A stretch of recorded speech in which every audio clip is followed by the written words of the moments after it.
Hello students, आप सभी का स्वागत है अपने यूट्यूब चैनल लक्ष्य एकेडमी पे। आज आप लोग को इंग्लिश ग्रामर पार्ट 2 पिछले क्लास में आप लोग को लेटर, अल्फ़ाबेट और वर्ड एंड सेंटेंस के बारे में बताया गया था। मैंने सेंटेंस के बारे में बताया था तो उसमें कुछ मैंने एग्जाम्पल लिखा था। तो उस एग्जाम्पल को जैसे कि शुरू करते हैं। मान लो कि जैसे लिखा गया था, कुछ लिखा है कि Ram is a good boy. इस प्रकार से मैंने एक एग्जाम्पल लिखा, ठीक है। तो मैंने जब इस प्रकार का एक एग्जाम्पल लिखा तो इसमें मैंने बताया था कि देखिए ये अरेंजमेंट ऑफ वर्ड्स है और यही सेंटेंस बनता है, ठीक है। लेकिन मैंने इसमें एक चीज़ और बताया था कि देखिए वो जब एक एक वर्ड अलग अलग है, जैसे मान लो कि ये भी एक हमारा वर्ड है, ये भी एक हमारा वर्ड है, ये भी एक हमारा वर्ड है, ये भी एक हमारा वर्ड है और ये भी क्या हमारा है, वर्ड है। लेकिन सब वर्ड तो है सब, लेकिन सबका अपना अपना एक अलग अलग पहचान होती है। सबका अपना अपना अलग अलग पहचान क्या है। जैसे कि राम है तो राम का पहचान है कि सर राम एक नाउन का रूप में आता है। इज हमारा एक ऑक्सिलरी वर्ब के रूप में, यानी इसको वर्ब भी कह सकते हो और ये हमारा ऑक्सिलरी वर्ब है वर्ब का। ये देखिए कि सर ये जो है वो आर्टिकल, यानी आर्टिकल बेसिकली क्या होता है, एक प्रकार के एडजेक्टिव भी होता है। और फिर गुड, गुड भी हमारा एक क्या है, एडजेक्टिव हमारा, और बॉय एक हमारा नाउन है। तो सर ये हमारा जब सेंटेंस बना तो सेंटेंस में कई तरह के वर्ड दिए हुए हैं। क्या दिए हुए हैं? कई तरह के वर्ड दिए हुए हैं। तो सर आप इसको कैसे फाइंड कर रहे हो? तो इसके लिए हम आज आप लोग को बताते हैं काइंड्स ऑफ वर्ड। किसके बारे में बताया जाता है? आप लोग को काइंड्स ऑफ वर्ड्स के बारे में बताया जाता है। देखिए अब काइंड्स ऑफ वर्ड क्या होते हैं। अब काइंड्स ऑफ वर्ड किसी को मालूम है? काइंड्स ऑफ वर्ड किसी को मालूम नहीं है? इसे देखिए तो आते हैं, आज की टॉपिक आपका है काइंड्स ऑफ वर्ड। क्या है बाबू? काइंड्स ऑफ वर्ड है। क्या है? यानी कि वर्ड का प्रकार। How many kinds of word? There are 8 kinds of word. Which one? Noun. First is noun. देखिए फर्स्ट में क्या आता है? नाउन हो गई, ठीक है। Second is pronoun. सेकंड क्या होती है? प्रोनाउन होती है। Third is adjective. क्या होता है? एडजेक्टिव बोलेंगे, ठीक है। Fourth is verb. Fourth is verb. Fifth is adverb. क्या होती है? एडवर्ब। Sixth is preposition. क्या होती है? प्रीपोजिशन। Seventh is conjunction. क्या होता है? कंजंक्शन, ठीक है। And eighth is interjection. क्या होती है? इंटरजेक्शन, ठीक है ना। इसको क्या पढ़ोगे? इंटरजेक्शन। इंटरजेक्शन नहीं पढ़ना है। ये क्या लिखा हुआ है? इंटरजेक्शन लिखा हुआ है। देखिए first noun, second pronoun, third is adjective. इसको एडजेक्टिव ही नहीं बोलना है। क्या बोलना है? Adjective. Here D is silent. यहाँ डी क्या होती है? साइलेंट होती है। डी क्या होती है? साइलेंट होती है यहाँ पे, देखिए। और एडजेक्टिव हो गया तो इसको एडजेक्टिव बोलना है, एडजेक्टिव नहीं। क्या बोलोगे? एडजेक्टिव। D is silent. यहाँ डी को क्या रखते हैं बाबू? साइलेंट रखते हैं। फिर देखिए फोर में है वर्ब। इसमें हमको वर्ब नहीं, वर्ब। आर साइलेंट होती है। क्या साइलेंट होती है इसमें? आर क्या हमारा है? साइलेंट है। इसको वर्ब बोलते हैं। क्या बोलते हैं बाबू? वर्ब बोलेंगे। नेक्स्ट फाइव में क्या है हमारा? एडवर्ब है। क्या है हमारा? एडवर्ब है, ठीक है। सिक्स में हमारा क्या है? प्रीपोजिशन है। क्या है? प्रीपोजिशन है। सेवंथ में क्या हमारा है? कंजंक्शन है। और एट में क्या है? इंटरजेक्शन है, ठीक है। तो ये काइंड्स ऑफ क्या हो गए बाबू? वर्ड हो गए। क्या हो गए? ये काइंड्स ऑफ हमारे वर्ड है। क्या है ये? काइंड्स ऑफ वर्ड है। चलिए तो अब काइंड्स ऑफ वर्ड तो देख लिए। अब सबके बारे में जानकारी लेते हैं, आगे बढ़ते हैं। क्या अब इसमें काइंड्स ऑफ वर्ड के बारे में जानकारी हम सबसे पहले मान लो किसको इसमें से उठाया जाए, कोई भी एक टॉपिक उठा ले। ये तो नहीं है कि कहूँ महाभारत या ग्रंथ में लिखा है कि सर सबसे पहले नाउने पढ़ेंगे। कोई जरूरी है कि सबसे पहले नाउने को पढ़ा जाए? नहीं, हमको जो मन करेगा हम वो पढ़ना शुरू कर देंगे। जहाँ से मन करेगा वहाँ से स्टार्ट हम कर सकते हैं पढ़ने के लिए। तो नहीं कि हमको नाउन पहले, सर फर्स्ट नंबर पे नाउन है तो पहले नाउने को पढ़ाया जाए, ऐसा तो किसी ग्रंथ में लिखा हुआ नहीं है कि पहले किसको पढ़ा जाए?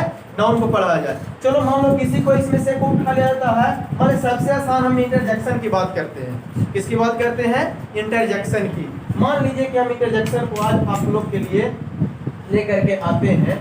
तो इंटरजेक्शन को उठा लिया जाता है आपकी क्लास में। आज की क्लास क्या चलेगा?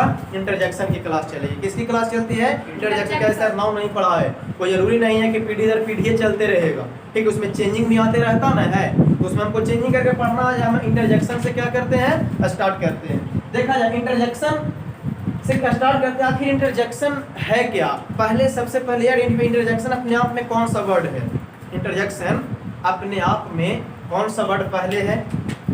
तो कुछ पहचानने के तरीके होते हैं, कुछ पार्ट्स ऑफ स्पीच के जो कुछ वर्ड्स होते हैं उसको पहचानने का तरीका होता है कि सर जैसे इंटरजेक्शन को पहले आप कह रहे हैं कि अपने आप में कौन सा वर्ड है, तो अगर ध्यान से देखें जिसके लास्ट में ION लगा रहता है वो क्या कहलाता है बाबू, जिसके लास्ट में ION लगा रहता है वो क्या कहलाता है, तब पढ़ाओ तो नाउन कहलाता है। क्या कहलाता है, नाउन कहलाता है। तो सर हमें पता चला कि इंटरजेक्शन एक अपने आप में क्या है, नाउन है। चलिए अब इंटरजेक्शन के परिचय को लेते हैं, कुछ उदाहरण को समझाते हैं, ठीक है। जैसे कि इंटरजेक्शन क्या होता है, देखो ग्रामर जो है अपना फीलिंग से पढ़ो, ठीक है ना, एक अपना फीलिंग से पढ़ने वाली चीज है, अपने से पढ़ो, ठीक है। देखिए तो एक इंटरजेक्शन लिए, इंटरजेक्शन होता क्या है, आखिर इंटरजेक्शन होता क्या है, किसी को पता है इंटरजेक्शन, इंटरजेक्शन सर किसको कहेंगे, इंटरजेक्शन क्या होती है, या उसका कुछ परिचय, कुछ एग्जांपल्स वगैरह हैं। जैसे सपोर्ट मानिए मैं एक आपको एग्जांपल समझाता हूँ। मानिए कि आप किसी रास्ते से आप जा रहे थे, किसी रास्ते से आप क्या कर रहे हैं, जा रहे हैं कहीं, आप रास्ते से जा रहे हैं, आपको एक बैग मिला है एकदम नोट से भरा हुआ, उसमें भी 500 के एकदम नोट क्या है बाबू, भरा हुआ है एकदम, क्या है एकदम 500 का नोट एकदम भरा हुआ उस बैग में। तो आपने उस बैग को देखा और खोला तो उसमें आपको क्या मिला, खाली 500 का उसमें नोट भरा पड़ा है। तो आपको उस समय कैसा फीलिंग आएगा देख करके, क्या बोलोगे। जैसे कि मैं एक इंटरजेक्शन वर्ड लिखता हूँ WOW, बताइए कि इसको क्या पढ़ते हो, वाओ, क्या पढ़ते हैं, वाओ, यानी कि वाओ पढ़ जाना, इसको गलत प्रोनाउंसिएशन नहीं करना है, इसको पढ़ेंगे वाओ, क्या पढ़ना है, वाओ। लाइक फीलिंग इंग्लिश में किसी जैसा फीलिंग करो, इंग्लिश में हिंदी जैसा नहीं सोचो, कैसा सोचो, इंग्लिश के जैसा सोचो, ठीक है। तो हमें यहाँ पे इस प्रकार कुछ फीलिंग निकलेगा। जैसे मानिए कि हम गए किसी, मान लो कि हमारा आज रिजल्ट आने वाला, एक एग्जांपल और समझाने का प्रयास करते हैं। देखिए मान लो कि हमारा किसी चीज़ का रिजल्ट आना है, हमने रिजल्ट चेक करने के लिए गया, और जब मैंने रिजल्ट चेक करने के लिए गया तो मान लीजिए कि आपका रिजल्ट 0.5 से नहीं हो पाता है, मान लीजिए कितना मार्क्स आपका कम आ जाता है जिसके वजह से आपका रिजल्ट नहीं आया, तो आपको वहाँ से अपने आप अंदर से एक फीलिंग निकलेगा। वो कैसा निकलेगा, एक सडन आएगा एकदम, क्या आएगा, तो आप वहाँ पे बोलिएगा ओह, क्या बोलोगे, ओह, कहते ना ओह, इतना सुख के लिए चूक गए नहीं, यानी कि एकदम 0.5 से हम क्या हो गए, चूक गए एकदम, कहते हो कि नहीं, यानी कि जब इतनी सुख एकदम ओह, कितना बड़ा मतलब कि समस्या, इतना सुख के लिए हमारा रिजल्ट नहीं हो पाया 0 पॉइंट। तब उस समय हमारे अंदर से, तो नहीं तो कि रिजल्ट देखने जा रहा था तब पहले ही से सोच ले था कि जाएंगे तो हम ओह करेंगे, नहीं ना, ऐसा तो नहीं सोचे हुए था, वो क्या हुआ, नेचुरली निकला हमसे, नहीं नेचुरली क्या हुआ, निकला। और कुछ हम लेते हैं, मान लीजिए कि हम अगर लिखें कि देखिए इसको लिखिए, इसको क्या पढ़ोगे, क्या पढ़ोगे, आह, क्या बोलते हो, आह, आह अपने आप से मतलब कि फीलिंग निकलने वाला हमारा है। फिर इसको मान लो कि एक और लिखा जाता है, इसको क्या पढ़ोगे, आह, ये क्या लिखा हुआ है, आह। तो सब के सब हमारे अंदर आने वाली क्या है बाबू, सडन फीलिंग है, क्या है ये, सडन एक फीलिंग है। और जो सडन फीलिंग होता है वही तुम्हारा क्या होता है, इंटरजेक्शन होता है। क्या होता है बाबू, इंटरजेक्शन होता है। जो सडन फीलिंग आता है, सडन फीलिंग का मतलब अचानक आने वाली होती है, वैसी फीलिंग आती है, तो वही क्या हमारा होता है, इंटरजेक्शन होता है। क्या होता है, इंटरजेक्शन होता है। तब हम यहाँ से परिभाषा, इसका डिफिनेशन बना सकते हैं। एग्जाम्पल तो कुछ देख लिए और समझे भी, ठीक है ना। ये लिखा हुआ है वाओ, शाबाश, इसका मतलब तो फिर ओह, ओह यानी कि क्या दिखाया हमारा, वो हमारा एक प्रकार सौरव को प्रकटित किया कि नहीं, सौरव का मतलब कि दुख की बात है कि मेरा रिजल्ट इतना से क्या हुआ, 0.5 से नहीं हो पाया, तो दुख की बात है, तो ओह करते हैं हम लोग कि नहीं करते हैं, ठीक है। फिर आह, फिर आह, ये सब हम लोग क्या होता है, अचानक निकलने वाली जो है हमारे अंदर से ये आता है, अचानक फीलिंग, ये सब आने वाली चीज है, ठीक है।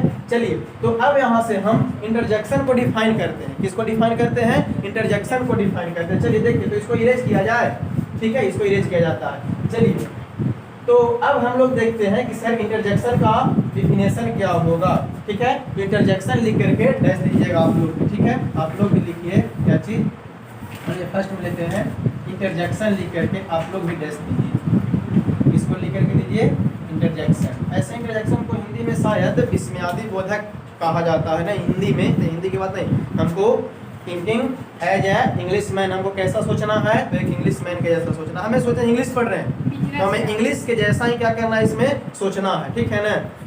अपना अंडरस्टैंडिंग पावर को डेवलप करो, इंग्लिश सोचने के जैसा, पढ़ने के जैसा। कि इंग्लिश पढ़ते इंग्लिश हिंदी में नहीं आना है ज़्यादातर, ठीक है ना। इसको जो भी लिखा जाएगा सारा कुछ इंग्लिश में सोचेंगे, इंग्लिश में बोलेंगे, सारा कुछ यहाँ पे समझाने के लिए तो खैर हमको हिंदी में तुमको समझाना ही पड़ेगा, क्योंकि नहीं समझ पाओगे, क्योंकि हम लोग पहले से ही मातृभाषा हिंदी है और सब दिन हम लोग हिंदी सुने, तो हमारी चारों तरफ वातावरण में फैला हुआ है हिंदी, और अकेले कहीं से इंग्लिश हमें प्रवेश कराया जाएगा तो होगा नहीं। उसके लिए हमें प्रैक्टिस करनी पड़ेगी, तो हम लोग प्रैक्टिस करेंगे और सीखेंगे। चलिए, तो इंटरजेक्शन क्या हुआ, तो यहाँ से समझ में हमें आया कि एक ऐसा वर्ड है जो हमें सडन फीलिंग को दिखाता है। नहीं तो लिख सकते हैं कि द वर्ड, देखिए क्या लिखेंगे, the word that shows, the word that shows sudden. Sudden का मतलब क्या होता है बाबू, अचानक। क्या होता है, सडन का मतलब अचानक होता है।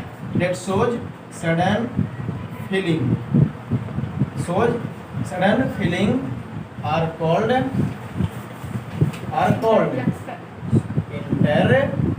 इंटरजेक्शन, आर कॉल्ड इंटरजेक्शन, ठीक है।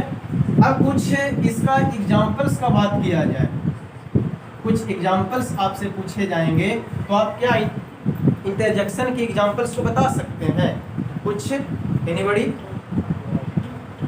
Have a reply off interjections example? किसी के पास है? Anybody reply? फाइव इंटरजेक्शन का एग्जांपल है। नहीं जी, फाइव। और जैसे अभी बताएं, ओ भी तो एक इंटरजेक्शन है या नहीं है? है। फिर जैसे कि आप लिख सकते हो, ये सब क्या होता है, इंटरजेक्शन। और जो इंटरजेक्शन एक होता है, ये नेचुरल साउंड भी होता है, भी ध्यान दीजिएगा। ये क्या है, एक नेचुरल साउंड भी होता है। जैसे कि मान लो जब एक बच्चा जन्म लेता है और ये सारे के सारे वोकल कॉर्ड से निकलता है, इससे बच्चा जब तो उसको रोने के लिए कोई सिखाता है नहीं, वो अपने आप निकलता, तो वो भी एक क्या है, नेचुरल साउंड ही होता है। ये भी एक नेचुरल साउंड ही एक तरीके से अचानक आ जाती है। जब किसी चीज को देखे, उस घटना को देखने के बाद हमारा क्या होता है, इंटरजेक्शंस के जो वर्ड्स होते हैं वो हमसे प्रोनाउंस होते हैं, ठीक है ना। तो हो गया, ये हो गया। और आप लिख सकते हैं भाव, ठीक है ना, इटीसी कर दो। और बहुत सारे वर्ड्स होते हैं, ठीक है ना। अल्लास हो गया, हुर्रे हो गया, आ हो गया, वो हो गया, सारे कुछ लिखा हुआ, ये सारे के सारे क्या होते हैं, इंटरजेक्शंस के वर्ड होते हैं। कॉपी है, कॉपी करो इसको, ठीक है। ये इंटरजेक्शंस हो गए। अब ये इंटरजेक्शंस हो गए, तो इंटरजेक्शंस में किसी को प्रॉब्लम यहाँ तक आया नहीं? ये इंटरजेक्शंस का क्या हो गया, तुम्हारा डिफिनेशन हो गया, उदाहरण हो गया, और उसको समझा दिए भी, ठीक है ना। चलिए इसको कॉपी कीजिए। तो यहाँ तक समझ में आया, इंटरजेक्शन डिफिनेशन था, the word that shows sudden feeling are called interjections. उसके एग्जांपल्स थे कुछ, फाइव देखो दिया, इसका मतलब होता है ऐसे छी, ओ दिया हुआ है, आ दिया हुआ है, बॉब दिया, इटीसी कर दिए, ठीक है।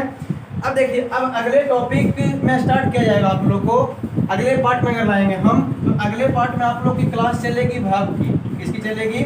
वर्ब की चलेगी। वर्ब की मतलब क्या होता है, क्रिया होता है। क्या होता है? वर्ब की मतलब क्रिया होता है। और अगले क्लास में आपकी टॉपिक चलेगी वर्ब की, ठीक है। तो आज यहीं तक आपको एक कुछ खूबसूरत लाइनों के साथ आपकी क्लास को समाप्त किया जाता है। कुछ खूबसूरत लाइन इस प्रकार से है कि सवाल जहर का नहीं था, सवाल जहर का नहीं था, वो तो मैं पी गया। सवाल जहर का नहीं था, वो तो मैं पी गया।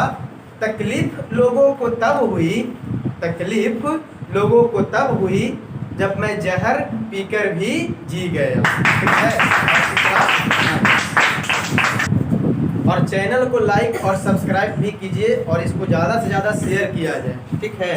इतना ही आज क्लास चले।